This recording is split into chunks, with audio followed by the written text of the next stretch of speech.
Әлемде 42 мыңға жуық өрмекші түрлері бар. Осы видеода біз сізге солардың 10 ең қауіпті, ең жеркенішті және ең қорқыныштыларын көрсетіп кетеміз. Ал кеттік.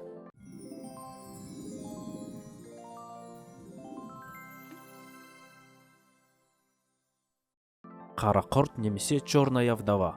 Бұл өрмекшісіз осы видеодағы тізім толық болмас еді. Осы өрмекшілердің ұрғашылары өте мейірімсіз болады. Олар еркектерінен 2 есе үлкен болып келеді және жұптаудан кейін еркектерін жеп қояды. Адамды шағатын болса, ол бірден өледі. Сондықтан тез арада ауруханаға жеткізіп у басатын дәрі егу керек.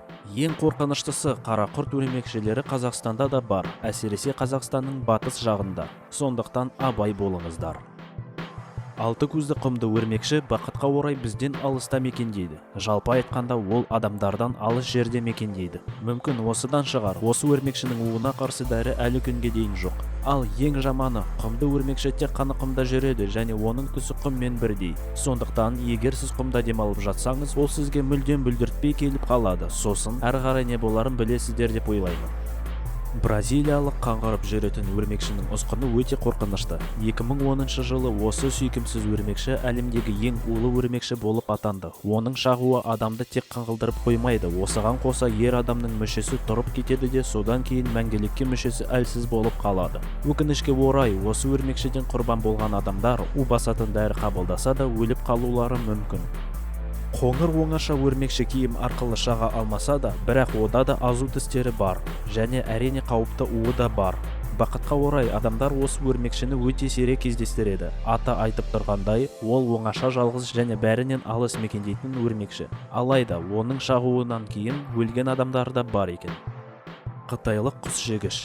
Бұл өте үлкен және жүні көп бие. Оның үлкендігі соншалықты, ол адамның алақанында да сыймайды. Және ол құстарды жейді. Онымен қатар басқа да кішкентай жануарларды жей береді. Қытайлық құс жегіш адамды қараптан қарап шағай бермейді. Тек қана оны ренжітсеңіз, немесе онымен ақырынсыз айналыссаңыз. Бақытқа орай, бүгінгі таңда оның уына қарсы тиімді дәрілер жеткілікті.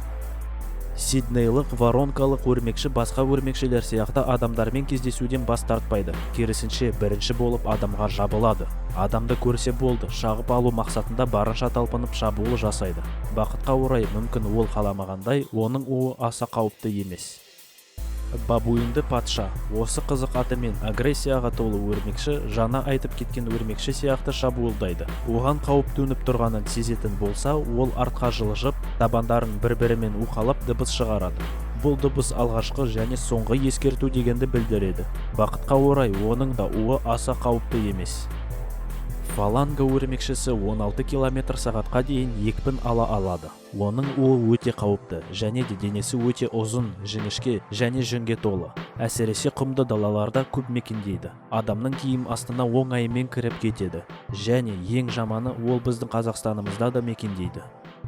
Ең қауіпті өрмекшілердің көбі Австралияда мекендейді, және солардың ең қауіптісі солтүстік ағашты өрмекші болып табылады. Оны көрген бойда сен қорқынышты фильм көріп жатқандай боласың. Өрмекші жоғарыға қарай көтеріліп аяққа тұрады. Өзінің жіңішке өткір азу тістерін көрсетеді. Онымен қатар, сол қорқынышты азу тістерінен аса қауіпті у ағып жатады. Әзірге болды. Әнекей, сенің артыңда улы өрмекші саған бара жатыр. Қош бол.